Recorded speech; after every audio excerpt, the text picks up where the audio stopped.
तुम्हारा मतलब तुम 7 किताबों में से कुछ नहीं पढ़ोगे? जल्दी इनमें से एक चुन लो। तो क्या 7 किताबें पढ़ोगे तुम? ज्यादा तेज बनने की कोशिश मत करो। एक दिन में 7 किताबें पढ़ोगे? गर्दन क्या हिला रहे हो? मैं टैक्सिया के टॉप 10 टीचरों में से हूँ। तुम मुझसे बहस मत करो।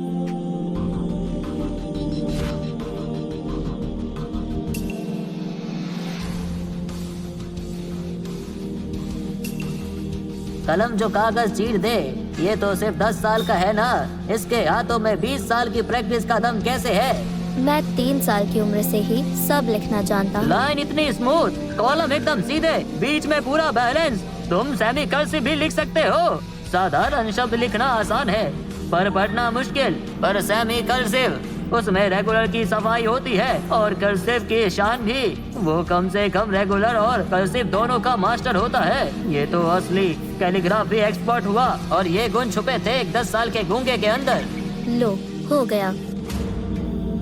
मैंने सोचा नहीं था गांव से आया एक गूंगा बच्चा इतना बड़ा कैलीग्राफी एक्सपर्ट निकलेगा। मान लिया तुम्हारी लिखाई कमाल की है, लेकिन ये कहना कि तुम 3 साल की उम्र से इस लेवल पे थे, इस बात पर विश्वास नहीं होता। इसलिए मैं तुम्हारा टेस्ट लूंगा। इस ड्रामा को फुल देखने के लिए मेरे पेज के फॉलो बटन के पास जो वॉच बटन है उसे क्लिक करके मेरे व्हाट्सएप चैनल में ज्वाइन हो जाओ, जहाँ पे ये ड्रामा आपको फ्री में देखने को मिलेगा। इतिहास में लीकुन ने चांदनी में धुन बजाई थी। उस धुन को सुनकर सभी दुश्मन भाग गए थे। 2 लाख वाली सेना की कहानी जानते हो? कौन सी डायनेस्टी का था वो और किसको हराया था? वेस्टर्न जिम, मियाचो सेना। ये बहुत मशहूर कहानी है। दुम दबाकर भागने वाला प्रसंग भी इसी पर है। और उसके साथ कौन था? जूदी। तुमने तो इतिहास की किताब रटी हुई है, तुम्हें तो सब याद है। राह पर चलने की इच्छा रखना, इसकी अगली लाइन। दया पर आसरा रखना। पहले काम करो फिर बोलना। ये किसने कहा था? सेब जेगोंग ने। इसे तो सब पता है। जहाँ मौत का कोना हो वहीं से जीना शुरू करो। ये कहाँ से है? हन डायनेस्टी से आया है। जिंदगी और मौत। जिंदगी और मौत ऊपर वाले के हाथों में है। जिंदगी का मूल मंत्र क्या है? कर्म करो, फल की चिंता नहीं। नए साल पर किया जाने वाला पहला रिवाज कौन सा है?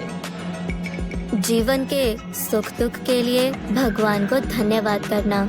ये जिंग का कौन सा हेक्साग्राम है? श्यान ज्ञान हेक्साग्राम। ये सिर्फ इन 7 किताबों की बात नहीं है। तुम तो पहले ही एक महाज्ञानी बन चुके हो। मैं तुम्हारा गुरु बनने लायक ही नहीं हूँ। ज्ञान के मामले में तुम मुझसे बहुत आगे निकल चुके हो। तुमने कहा था ये सब तुमने 3 साल की उम्र में सीख लिया था। तुम तो मेरे टीचर बन सकते हो। 3 साल से मेरा मतलब इस जन्म से नहीं था। मेरा मतलब तो पिछले जन्म के 3 साल से था। मैं चलता हूँ। मैं कभी भी इतने छोटे उम्र के ज्ञानी से नहीं मिला था, पर आज मैं सब जान गया हूँ। कोडी स्मिथ, तुम्हारा नाम इतिहास में सुनहरे अक्षरों से लिखा जाएगा। कल की पार्टी में तुम्हारी ही चर्चा होगी। सुनहरे शब्दों में लिखा जाएगा क्या? कल की बर्थडे पार्टी में कोडी अपनी छुपी हुई प्रतिभा दिखाने वाला है।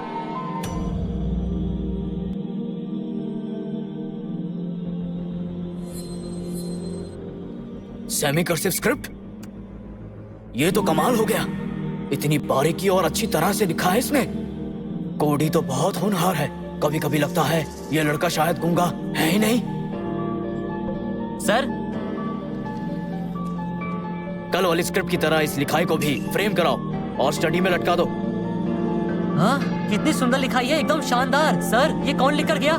कौन है वो? इतने बड़े कलाकार का नाम क्या है? कुछ तो बताइए सर, आखिर है कौन वो?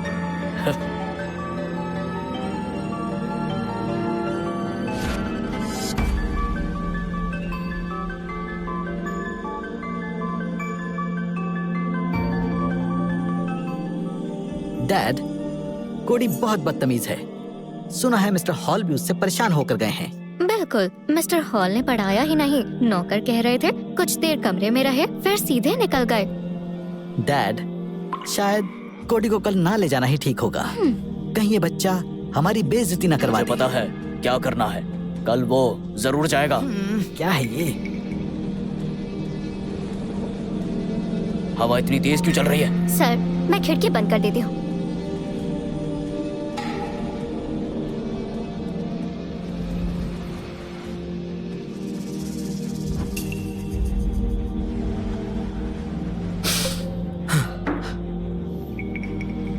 उसने फिर से तपस्या शुरू कर दी।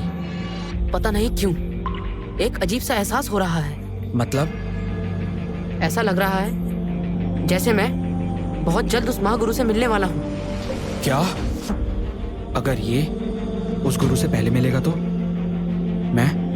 मेरा क्या होगा?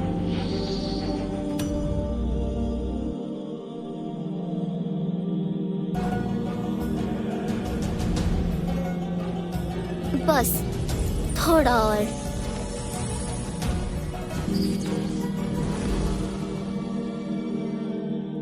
हो गया। मैंने कर दिखाया। 10 साल में मैं उच्च कोटि की ऊर्जा प्राप्त कर चुका हूँ। अब मुझे कोई नहीं हरा सकता, कोई भी नहीं। शक्ति दो मुझे।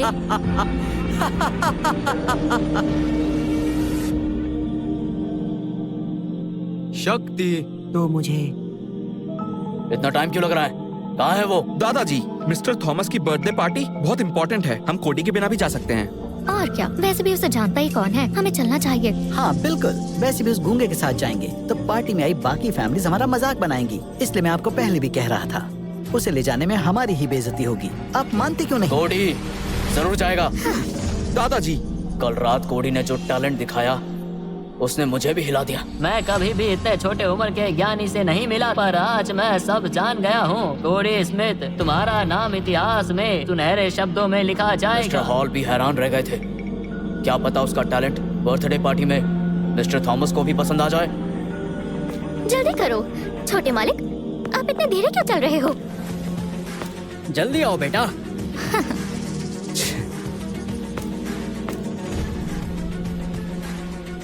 ठीक है, सब आ गए, निकलते हैं। वैसे ही देर हो गई है।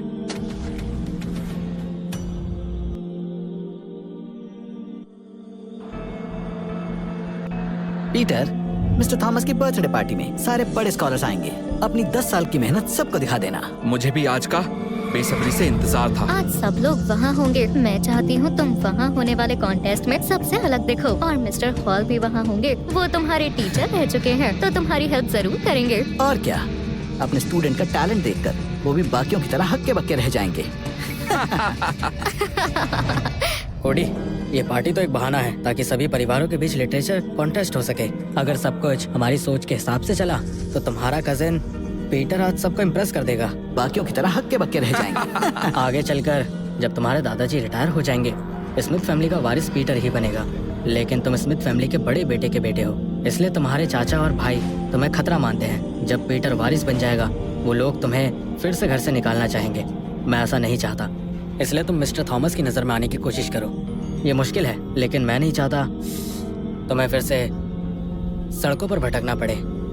आज पीटर के पीछे चलना, बिल्कुल शांत रहकर। आज वो बड़े बड़े स्कॉलर्स से मिलेगा, शायद मिस्टर थॉमस भी मिले। अगर तुम उनके साथ चिपक कर रहो तो शायद तुम पर भी उनकी नजर पड़ जाए। इससे आगे चलकर तुम्हें ही फायदा होगा बेटा। मेरी बात को समझो। ऐसे हंस क्यों रहे हो? मैं कोडी स्मिथ हूँ, कभी किसी का सहारा नहीं लूंगा। तुम मेरी बात क्यों नहीं सुनते? मैं कोडी स्मिथ कभी किसी का सहारा नहीं लूंगा। तुम बोल सकते हो? तुम गूंगे नहीं हो? हाँ, मैं गूंगा नहीं हूँ।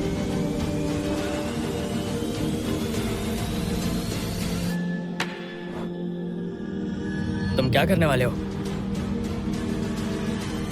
बहुत जल्द तुम सबको पता चल जाएगा।